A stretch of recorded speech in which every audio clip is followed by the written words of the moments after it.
Animation Discovery Studio is dripping in black. Welcome to the Dripping in Black podcast, where we celebrate Black excellence throughout the Black diaspora. Our special guest host is Dominic Lawson from the Black is America podcast. What's up, good people all across the world? This is the Dripping in Black podcast, and I am your guest host, Dominic Lawson. And for those of you who may be familiar with me or not, I am a multi-award-winning podcaster and host of the critically acclaimed Black is America podcast, where I highlight little-known African-American figures and stories. And I just want to say again, thank you so much to the man behind the glass at Square for this amazing opportunity. So now, before I get to today's guest, because I know that's what you're here for, a little bit of housekeeping here. Number one, I got to show you the fit here. Got to show you the fit here. Got to show you that. So if you love that, because I know it's dope, I know you like it, I want you to go to dibkdripshop.com. The shop is open to get that gear from the Dripping in Black podcast, and get even a nice mug as well, because I got that as well. Again, that is dibkdripshop.com. And secondly, I want to thank my fellow guest host, Al P. We call him Professor Al P, or Dr. Wayne Peterson, to be more formal, because I'm pretty sure he has a doctorate somewhere he ain't told us about. So there's that. He did some great work as a guest host as well. So I want to make sure you go and check out those episodes as well. But listen, now that we've paid our bills, now that we paid homage to my good friend, let's get to the task at hand to introduce our guest. She is a visionary leader committed to reshaping creative opportunities for Detroit's youth. And she does this as the founder of Animation Discovery Studios, offering workshops, art spaces, and technical skill development.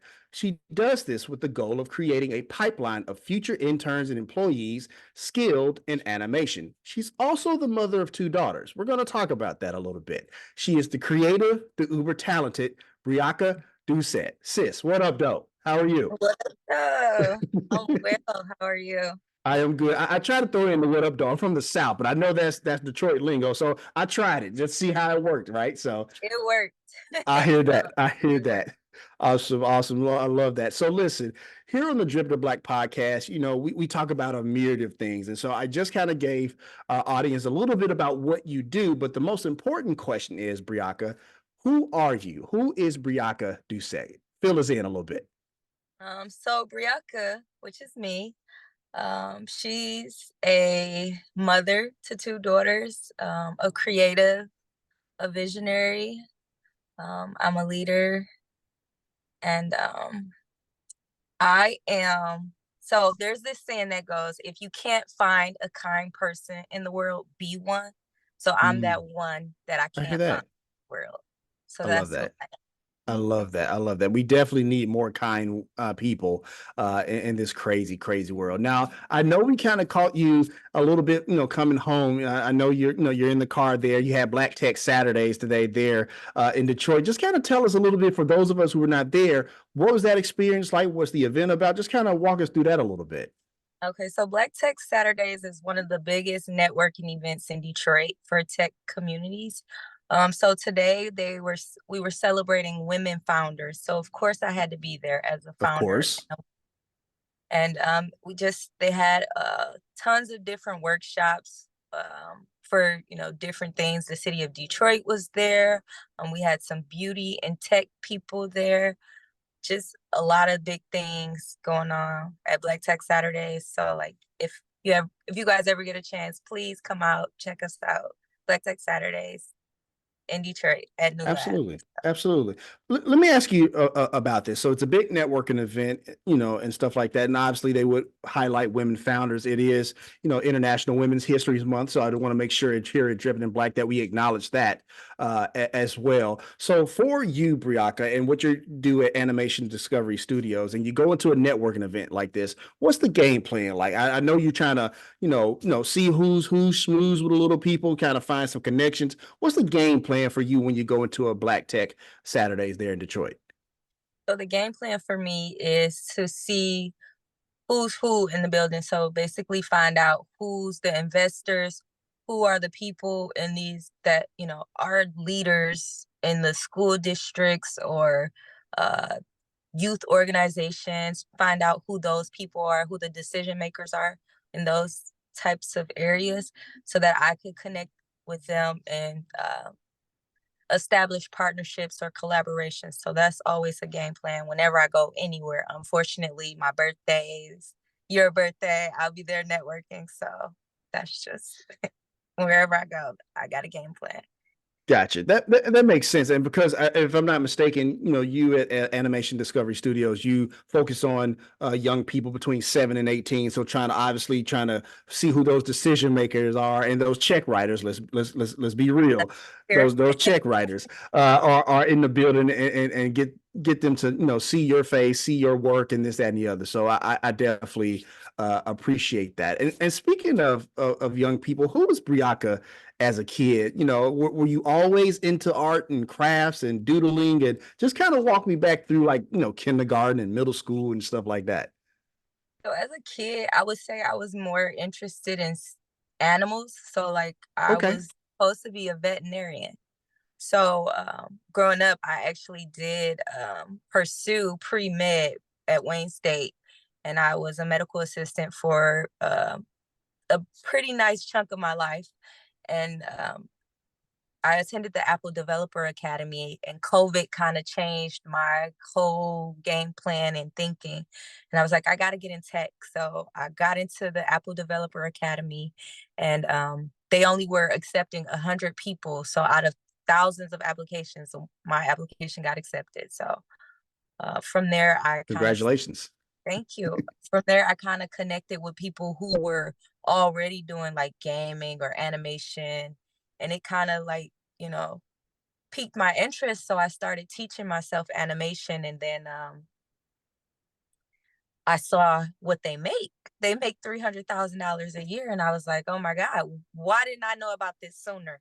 Like, why wasn't this available to me? Because I could have been well ahead of my 300,000 a year right now.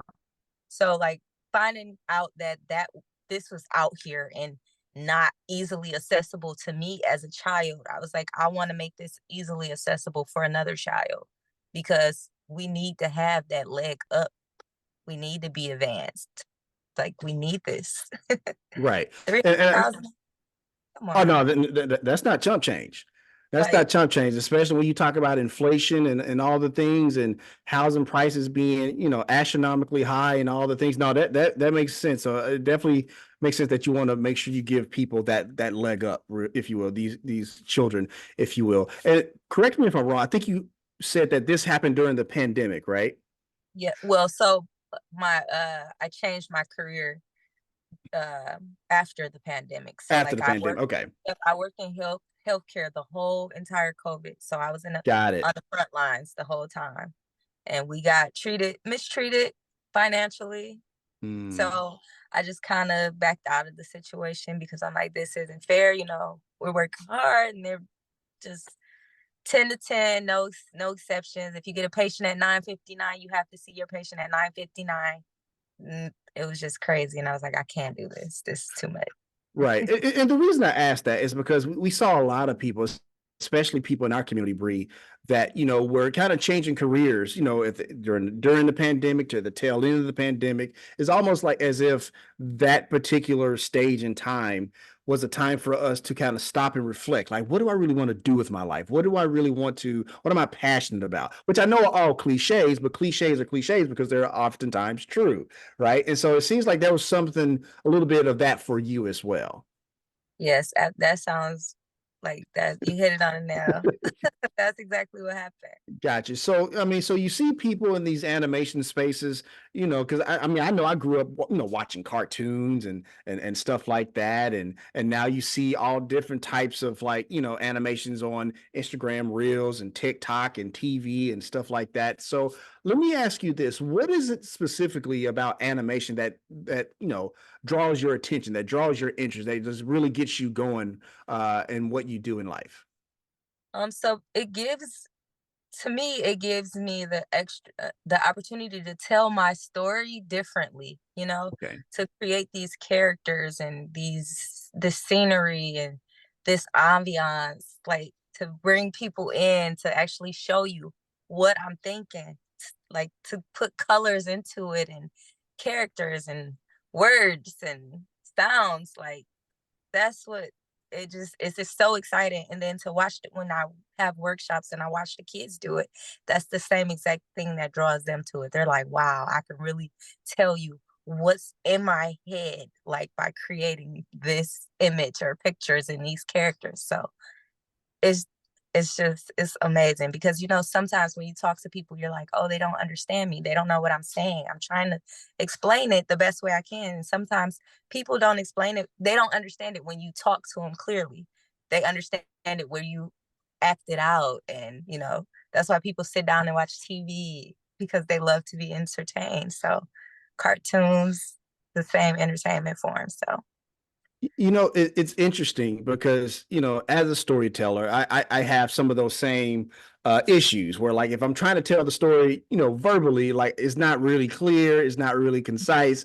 and all the things, right? But if I write it down on paper, or in your case, if you create a visual, story, if you will, it becomes more clear because we get to sit down, be intentional. And also, I think sometimes, and correct me if I'm wrong, I feel like sometimes when we're more intentional about our storytelling, it becomes more relatable, right? And now the people are invested in the story, and then sometimes it gives them that need of or that call to action, if you will. Like if you want them to give money, if you want them to understand you more, something like that. Do you have that same experience as well, Bree? yes, yes. I mean, Absolutely. you're creative too, so it's kind of like, this is one of those heart to heart moments where We you're vibing. like, We yes, vibing. please, yeah, like, Absolutely. Absolutely. So, Bree, if you would just kind of run us through that process of when you create something from ideation to completion. What does that look like for you? Any type of tools or programs that you like to use? Don't give us all the secret sauce because I don't want people to be out here stealing your craft, and we'll talk about that a little bit later. But just kind of walk me through your process a little bit. so my process, so basically, when I do my short workshops, what I would do is have the kids Google an image or something that they want to create, like they want to animate, make move, like anything they want. So if you want a cat, you want a dog, you want Bow Wow, Beyonce. I shouldn't have said Bow Wow. Nobody likes Bow Wow. But like I have them Google that, and then we take that image over to a software called Keynote, which is available on iPads or MacBooks. We take it into Keynote and we animate it on Keynote. And like that is kind of like a PowerPoint animation type of thing. So it's like really simple to learn and use. So right now that's what we're using. But like as the kids advance with the learning techniques, then we'll switch over to other softwares available. And yeah, it's amazing. So we actually just did a workshop, a 2-day workshop at Cobo Hall for their science fair. So Okay. Thursday and Friday we had that. And it was over 2,000 students there, and that was really fun. Got a lot of content to post. But yeah, so I hear that. And speaking of posting content, Dripping in Black Family, you can go to American Studios, American Discovery Studios, sorry, Instagram page, and you'll see some of those animations and storytelling that we were just talking about. Fantastic work, by the way. I yep, went and followed you. Animation Discovery Studio. Animation Discovery Studios. My apologies. Please get me right. Get me right. I appreciate that. But no, when you go to Animation Discovery Studios over there on IG, you can definitely see some of Bree's work for sure. Thank you for correcting me on that. So speaking of your workshops and working with kids and stuff like that, when you see a kid kind of struggling to kind of grab onto something or whatever, walk me through that process of like, that encouragement, that slow down to try to get them to see or try to get them to do what you're trying to teach them or whatever. So at one of the workshops at Cobo Hall, one of the students, um, they wanted to do more. And with more time we can do more things, but with it we only had a certain amount of time. So I'm like, you know what? I said, because you want to do more, I'm going to show you how to do it. But to understand, we can't do everything because we don't have that much time. So they wanted to add words and make the words move across with the images. So I'm like, okay, so pressed it, so I could tell she was getting a little bit frustrated. But I'm like, it's okay, don't worry. I'm like, we don't really have that much time. So I said, just do what you can with the time that we have. I said, I will show you how to do it, and then you put your little spin on it, and then you know, we'll get it done. So she was able to add the letters and the words to her images, and then the movement, she animated the words and everything. And at the end, I told her, like, now you're an animator. Like, I want to hire you to do my next cartoon. Like, just putting that, that seed, planting that seed, like, hey, you could do this like in real life and you can get paid for it. I'm like, I'll sign all your checks, girl. You come work for me. And that kind of made her feel like, yeah, I'm like legit. I'm an animator now. So just giving them that extra push and putting it toward like a real world example and saying stuff like, "Oh, you can come work for me," or because ultimately that's what I want. I want the kids to be like, "Yeah, I came to those workshops and now, I'm old enough. I want to come and work for you guys and I want to help another kid learn what I learned." So that's what we want. We want to grow with our students. Absolutely. And I definitely understand that. S squared is an educator. My wife is an educator. So I definitely understand where that comes from. And speaking in that same vein, what does that mean personally for you when you see a kid light up, right? Where they were struggling, then you see them like they got it and that light bulb goes off. What does that do personally for you, Bree? It sets my light bulbs off and it just like I just light up in the inside because like I said, back to that motto, if you can't find a kind person, be one.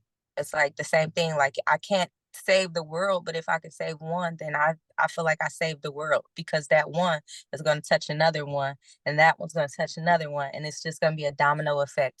So if I could get to one, that's all I need. Mission accomplished. Just Right. one. I One. hear that. I hear that. I want to switch gears here just a little bit because, here on the Dripping in Black podcast, one of the things we always champion is Black excellence, right? Black excellence in everything that we do. So that brings me to Black creativity, right? Here in America, and let's just keep it 100 here. Here in America, we see Black creativity all over the place. It sells plates and it sells TVs and it sells all types of stuff, right? With through our music, through our art, and all the stuff. But before I get into the exploitation part of it, talk about what it means to be a Black creative specifically. Like, what does that mean? What is that responsibility you feel or not feel? Right? Talk about that a little bit.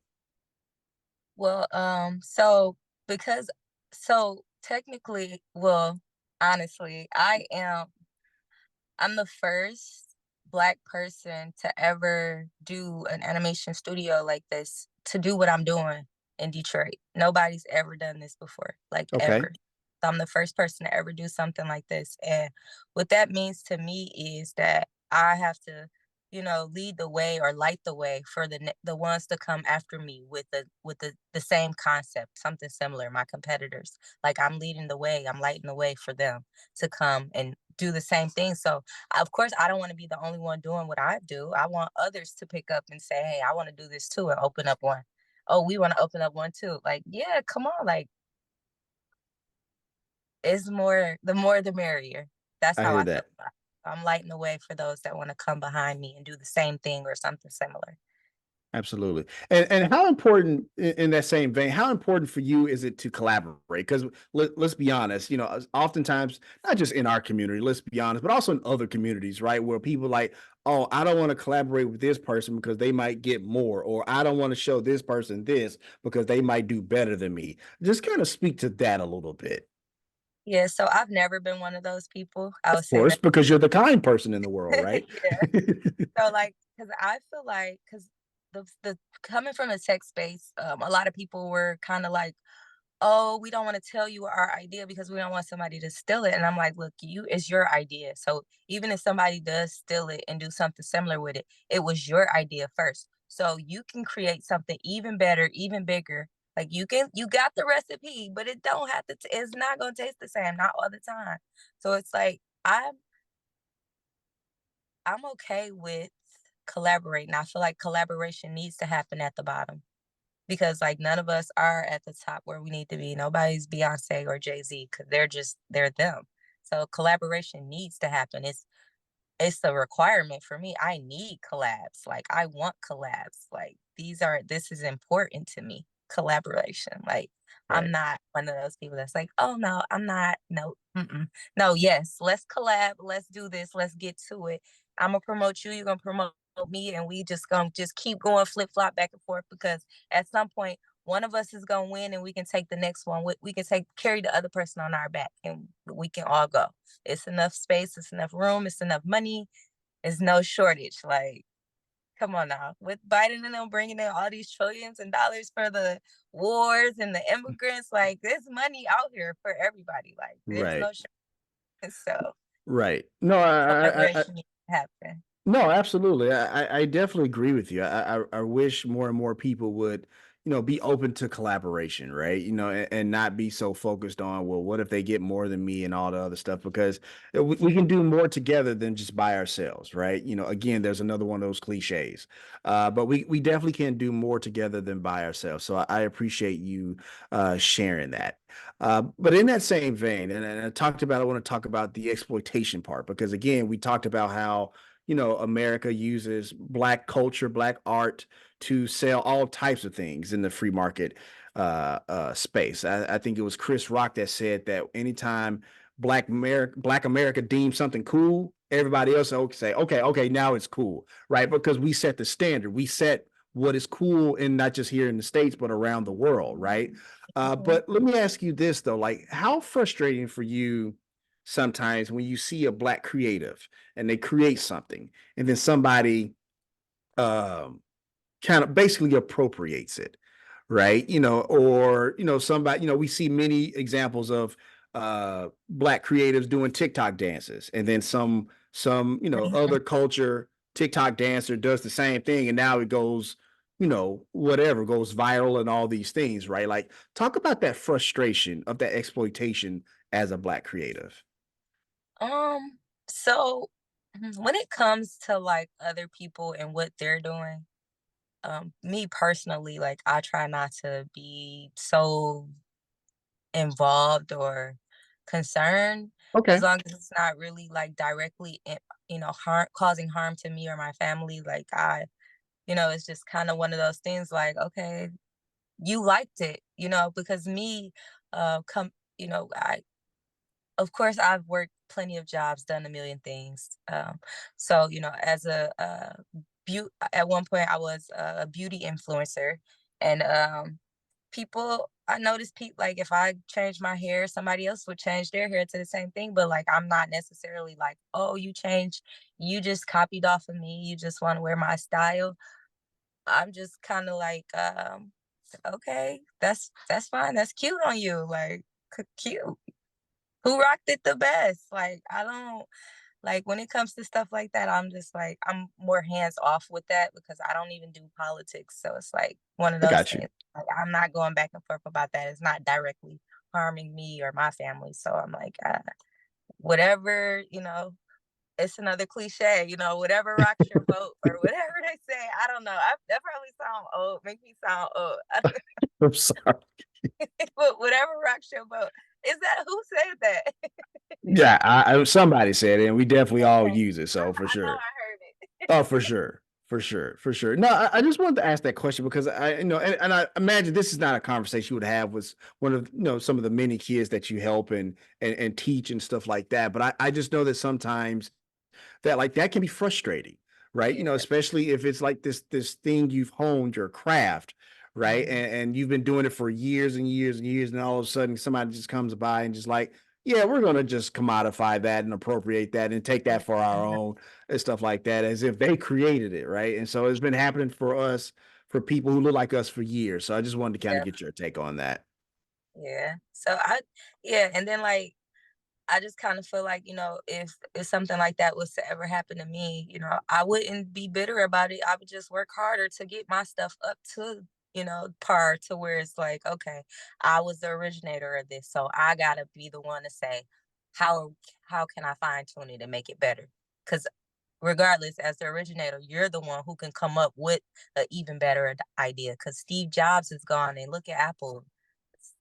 Every update is a fail.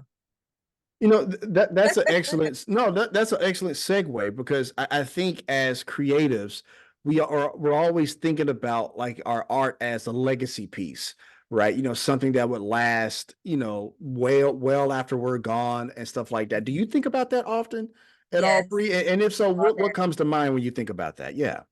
So what comes to mind is, the people who I look at the people up under me, so my employees. And when I think about that, I think about my employees. Like, you know, did I hire the people who I feel like would make sure that things are still being ran appropriately or the way that they need to be ran? And, like it makes me look at the people underneath me, the people, my circle, and say, hey, is this person ready for this or ready for that? Like, you just got to prepare your people. It's kind of like an army. You got to have an army of people who would be able to take on those tasks, or delegate them to whoever needs to have them so they can carry it on and it can still be what it needs to be. It just, when that just makes me think about my hiring piece. Like, who did I hire? Who am I working with? Who am I surrounded by? Like, who are these people? Like, are these people ready to go when it's time to go? I watched a video, and this guy, he kind of like was about to fall back, and he had some girls behind him. He's like, so when I fall, are you guys gonna catch me? They're like, what? Are we gonna catch? They were looking scared. He was like, see, they're not ready. They're afraid. And if I fall, I'm gonna hurt myself. So he's like, so I'm gonna get rid of them. And he brought in some guys, and he was like, now guys, I'm gonna fall. And like before he can even finish talking, he just fell back, and they caught him. And he was like, see, they're ready. You got to get people, or you got to have people around you that stay ready for whatever, and that you trust to be ready. So that's how I look at that. No, I appreciate that answer on multiple fronts, because I think what I hear in that answer is, one, be intentional about who you collaborate with, hire, all the things, right? And I think also, Briaca, it also highlights something that a lot of creatives kind of forget about. It's because a lot of creatives only think about the art side, but we lack in the business side. We don't think about that piece, right? Because and it really needs to be a duality of the two. So I appreciate that answer on both of those fronts. Once again, you are listening to the Dripping in Black podcast here with me as the guest host, Dominic Lawson, with our amazing and uber talented guest here, Briaca Duesette. Briaca, you talk often about Detroit's creative deficit. What is that? What does that mean? What's going on there in the D? So they took art out of the curriculums here in Detroit public schools. So kids don't a lot of kids, I feel like they're losing their creativity and their authenticity because they're not able to be creative with the arts in schools. So because they took that out of the schools, a lot of the kids, they're finding other things to do that are, less creative and more problematic. So it's like, instead of leaving these kids out to run astray, like, let's teach them some skills that'll actually have them engaged and wanting to do more things. Like, if we put more things that the kids actually want to do into the schools, the kids will come, they'll they'll do more, they'll achieve higher. Like, it's a lot. So like the No, school districts it's not where it needs to be, and the kids, they're suffering bad. So right. No, I get that. And I know Detroit is something, is a place that you are very passionate about. I came across a LinkedIn quote of yours. It said, quote, born and bred in Detroit. I understand the heartbeat of our city. My commitment is clear. Let's build an existing foundations for the betterment of our community. So I know Detroit is very prominent in your thoughts, in your work. And stuff like that. And speaking of, taking out art in the schools and stuff like that. I know sometimes you may speak to art teachers and stuff like that. How does what you do complement what they do in the classroom for those who are still there? Because like you said, they're still cutting funding in art. Well, how does what you do complement what they do there in the classroom? it gives the kids something to look forward to, and also it helps build their critical thinking skills and their creative thinking. So like kids, it helps them perform better. Like, mentally, it helps uplift their mental health.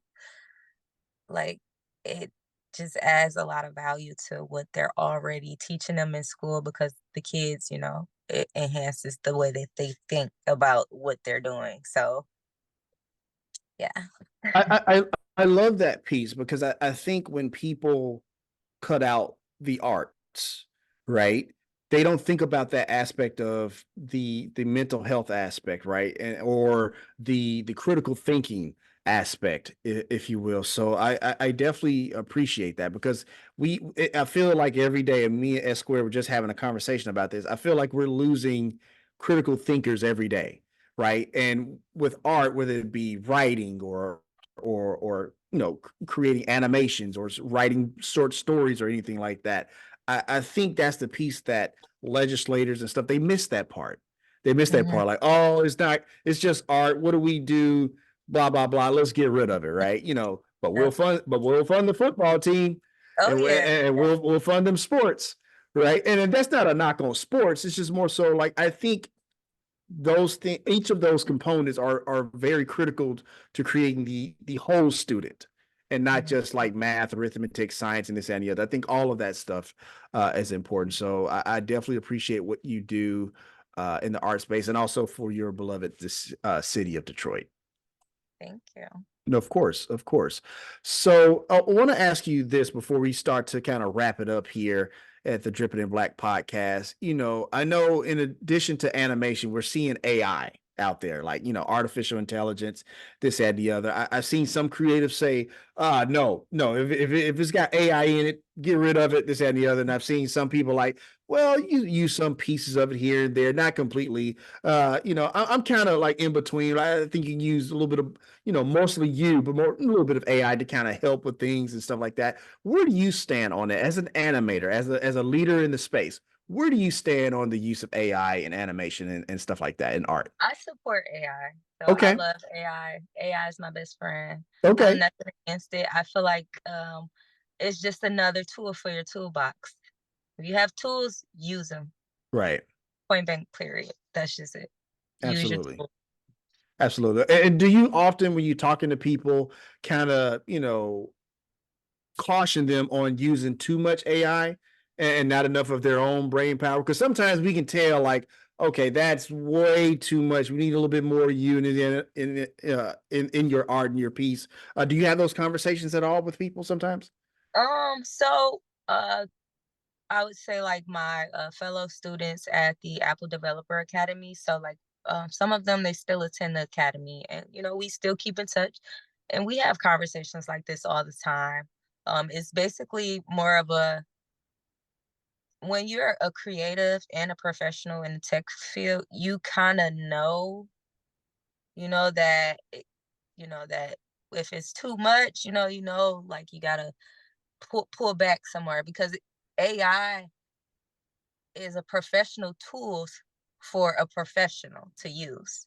So if you're not a professional and you don't know what you're doing with it, of course it's going to be like, oh, that's too much, you know. But if you Right. know how to prompt it and what to say and what you're trying to actually get out of it, then so we have that conversation all the time, like, okay, now don't do it, overdo it, and Correct. warn each other back and forth all the time, and we're all like, oh, I already. Everybody's like, I know, but it's just a conversation we just can't avoid because it's a real thing. Gotcha. No, I appreciate that answer. And I think our audience definitely appreciates that answer as well. Listen, it's been absolutely phenomenal to have you here on the Dripping Black podcast. I really appreciate your insight, what you're doing there, not just in Detroit, but in the greater Michigan and the greater United States, as far as like being a leader in your space. And I know S Square has something he's getting ready to queue up here that we want to kind of show you here. And as he's doing that, I got one last question for you. So with all that being said, you mentioned being, the first of your kind there in Detroit to have this business and this space as far as in animation.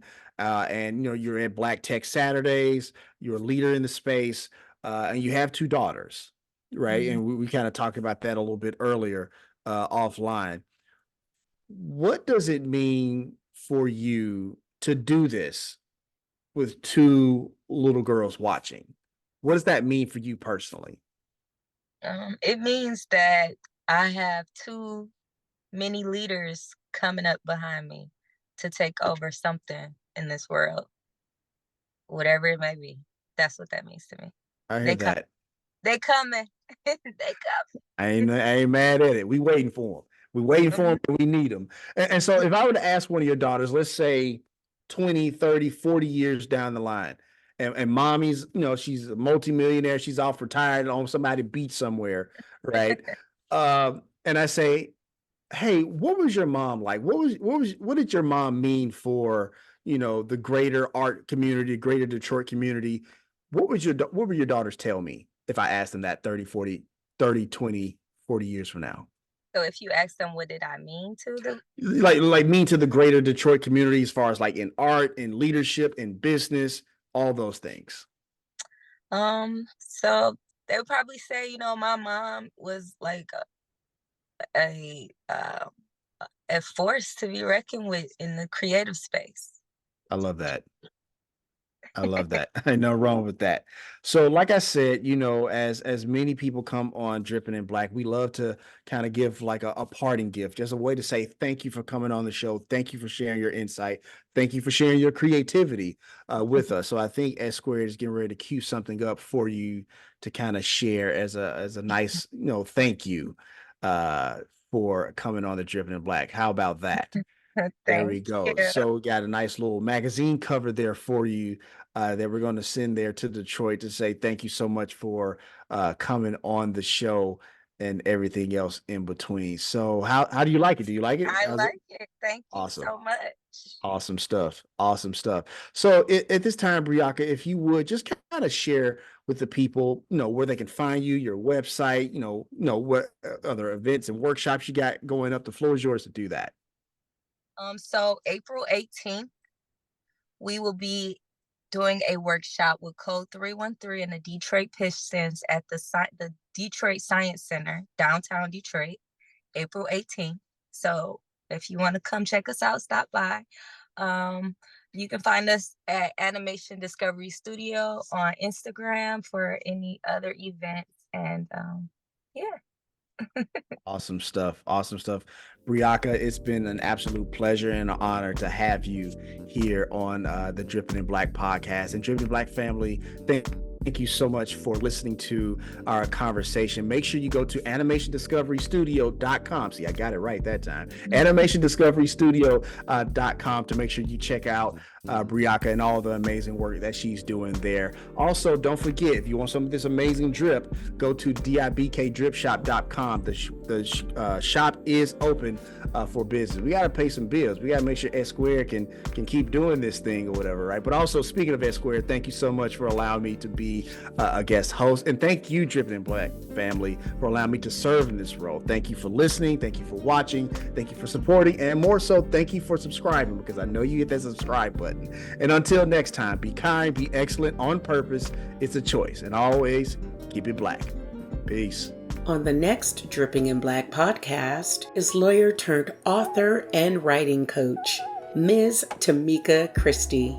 Doing journal entries, and I realized that they weren't the typical journal entries. They were more like these short stories that I was creating, and it really was a way for me to get through a lot of trauma and loneliness. I spent a lot of time alone when I was a little girl, and so my words and writing really was cathartic, and it kept me company when I was growing up. So I loved it. Now, second grade, no, but by the time I got to fifth grade, I started writing, and I never stopped.